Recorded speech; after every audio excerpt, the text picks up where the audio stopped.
आगे इलस्ट्रेशन में जाने से पहले एक बार हम लोग क्या करेंगे, इससे रिलेटेड कॉन्सेप्ट करेंगे जो है अमोर्टाइजेशन ऑफ बॉन्ड। हम लोग को करना है सबसे पहले अमोर्टाइजेशन ऑफ बॉन्ड के लिए कॉन्सेप्ट। तो आ जाइए, कॉपी में आ जाइए। तो ध्यान दीजिए यहाँ पे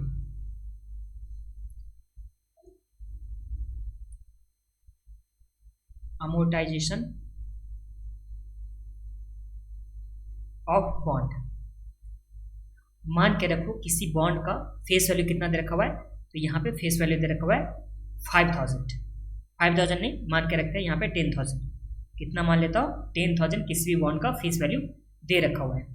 और यहाँ क्या बोला, अमोर्टाइज करना है इसे 10 ईयर में जाकर के। इसे 10 ईयर में क्या करना है, अमोर्टाइज करना है। तो सबसे पहले हम लोग के पास फेस वैल्यू कितना हो गया, तो यहाँ पे 10,000, और ये 10,000 में इसे क्या 10 ईयर में क्या करना है इसे, तो इसे 10 ईयर में अमोर्टाइज करना है और एवरी ईयर अमोर्टाइज करना है। 10 ईयर में अमोर्टाइज करना है और एवरी ईयर अमोर्टाइज करना है। तो इसका मतलब एक साल में कितना से कम करना होगा। तो देखिए 10,000 का हम लोग को क्या दे रखा हुआ है, फेस वैल्यू, और हम लोग को 10 ईयर में जाकर के इसे अमोर्टाइज करना है, खत्म करना है। तो हम लोग क्या करेंगे, इसे डिवाइड बाय कितना करेंगे, 10 करेंगे। इस तरह से एवरी ईयर हम लोग को कितना अमोर्टाइज करना होगा, तो एवरी ईयर हम लोग को अमोर्टाइज करना होगा 1000 करके। ये बात आप लोग को समझ में आ गया। देखिए 10,000 का बॉन्ड था, हम लोग को 10 ईयर में जाकर के इसे खत्म करना है। तो इस तरह से एक साल में कितना खत्म करना होगा, तो 1000 करके 10 ईयर तक जैसे ही कंप्लीट होगा, तो उस टाइम में ये क्या हो जाएगा, कंप्लीटली राइट ऑफ हो जाएगा। अगर इसी एग्जाम्पल में देखिए, दूसरा अगर एग्जाम्पल लेते हैं, इसे मान लेते हैं कि 5 ईयर में जाकर के अमोर्टाइज करना है। कितने ईयर में, 5 ईयर में अमोर्टाइज करना है। तो ध्यान दीजिए, ये हम लोग के पास रहा। बिगनिंग में यहाँ पे फेस वैल्यू कितना दे रखा हुआ है, 10,000 दे रखा हुआ है। अब हम लोग को 5 ईयर में जाकर के अमोर्टाइज करना है। तो अमोर्टाइजेशन कितना हो जाएगा per year, amortisation per year ये कितना हो जाएगा, तो ये आ जाएगा हम लोग का 10,000 डिवाइड बाय 5। तो इस तरह से एक साल में हम लोग को अमोर्टाइज कितना करना है। तो इस केस में हम लोग को एक साल में सिर्फ 2000 अमोर्टाइज करना है। तो देखिए ये आ गया हम लोग का ईयर 1, फिर यहाँ ईयर 2, यहाँ ईयर 3, यहाँ पे ईयर 4 और यहाँ पे ईयर 5। तो फर्स्ट ईयर हम लोग को कितना अमोर्टाइज करना है, 2000।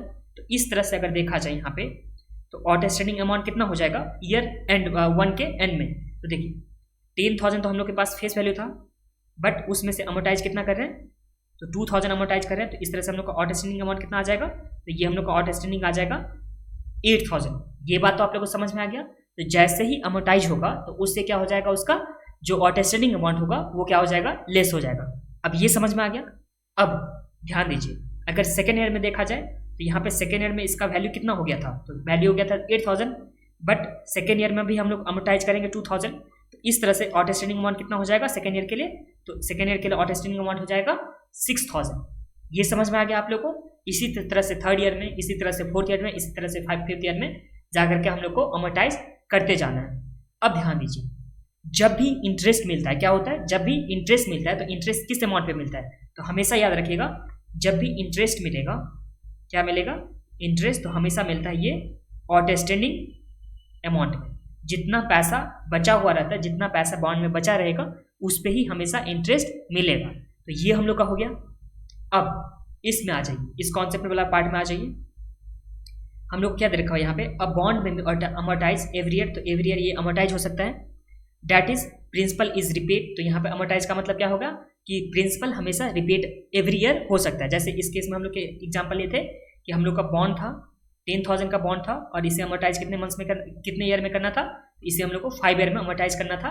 तो एवरी ईयर 2000 करके क्या होगा, रिपेमेंट होगा, अमोर्टाइज होगा और रिपेमेंट होगा। इसी अमोर्टाइज को क्या बोला जाता है, कि प्रिंसिपल को रिपेड किया जा रहा है every then rather than the at maturity. यहाँ पे ऐसा हो सकता है कि 10,000 को एक ही बार में ना पेमेंट करके एवरी ईयर पेमेंट किया जा सके, उसी को क्या बोला जाता है यहाँ पे, अमोर्टाइजेशन ऑफ बॉन्ड। ये बॉन्ड का केस है, तो यहाँ पे बॉन्ड के केस में अमोर्टाइज होगा। अब क्या बोला, in such a situation principle will go down. तो यहाँ पे प्रिंसिपल हमेशा क्या होता रहेगा, कम होता रहेगा। कैसे, तो यहाँ पे हम लोग को अमोर्टाइज करना था ईच ईयर कितना, तो 2000 हम लोग को अमोर्टाइज करना था। अगर हम लोग फर्स्ट ईयर के एंड में देखते थे, क्या चीज देखते थे, फर्स्ट ईयर के एंड में वैल्यू कितना होगा, आउटस्टैंडिंग अमाउंट कितना होगा, तो ये 10,000 हम लोग के पास था एकदम स्टार्टिंग में, उसमें से 2000 का रिपेमेंट हो गया। तो यहाँ पे आउटस्टैंडिंग अमाउंट कितना बचा, तो आउटस्टैंडिंग अमाउंट यहाँ पे इस केस में 8000 बचा। तो इस तरह से फर्स्ट ईयर में 8000 बचा, फिर सेकेंड ईयर में कितना बचेगा, तो यहाँ पे 6000 बचेगा, तो इस तरह से यहाँ पे कम होता जाएगा। आगे क्या क्या बोला, interest will be computed on the outstanding amount. तो ये तो आप लोग को पहले बता चुका हूँ कि इंटरेस्ट जब भी कंप्यूट होता है वो होता है आउटस्टैंडिंग अमाउंट पे।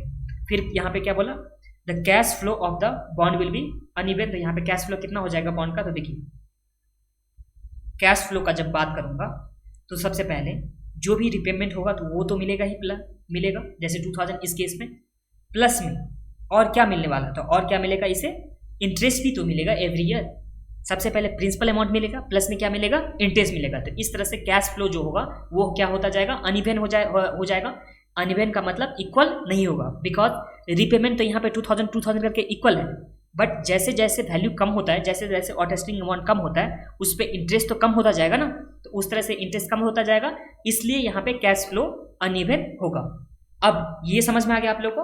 अब यहाँ पे क्या बोला, the formula for determining the face value of bond. तो यहाँ पे face value of the bond निकालने के लिए फार्मूला, और डिबेंचर, यहाँ पे बॉन्ड का या डिबेंचर का जिस टाइम में क्या होगा, अमोर्टाइजेशन होगा या रिपेमेंट एवरी ईयर होगा, एक ही बात हो, अमोर्टाइजेशन होना या रिपेमेंट एवरी ईयर, तो उस टाइम में क्या हो जाएगा फार्मूला, तो फार्मूला हो जाएगा वैल्यू ऑफ बॉन्ड या value of debenture is equal to जो भी कैश फ्लो होगा, क्या होगा, जो भी कैश फ्लो होगा डिवाइड बाय 1 प्लस KD, मतलब क्या होता है, तो कॉस्ट ऑफ डेब्ट, जो भी डेब्ट का कॉस्ट होगा, और to the power first year के लिए 1, फिर सेकेंड ईयर के लिए 2, फिर थर्ड ईयर के लिए 3, इस तरह से एन ईयर तक होता जाएगा।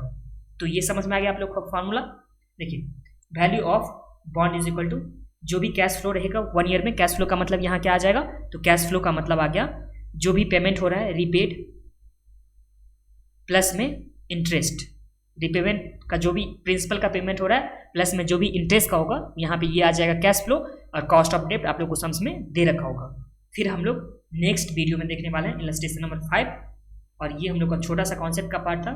जो भी आप लोग को समझ में आया, जो भी लिखना था वो आप लोग यहीं पे लिख लीजिए बुक में, बिकॉज बुक में लिखेंगे तो फिर नेक्स्ट टाइम आप लोग को रिविजन करने टाइम में ईजी रहेगा। चलिए अब चलते हैं नेक्स्ट वीडियो में इलस्ट्रेशन नंबर 5।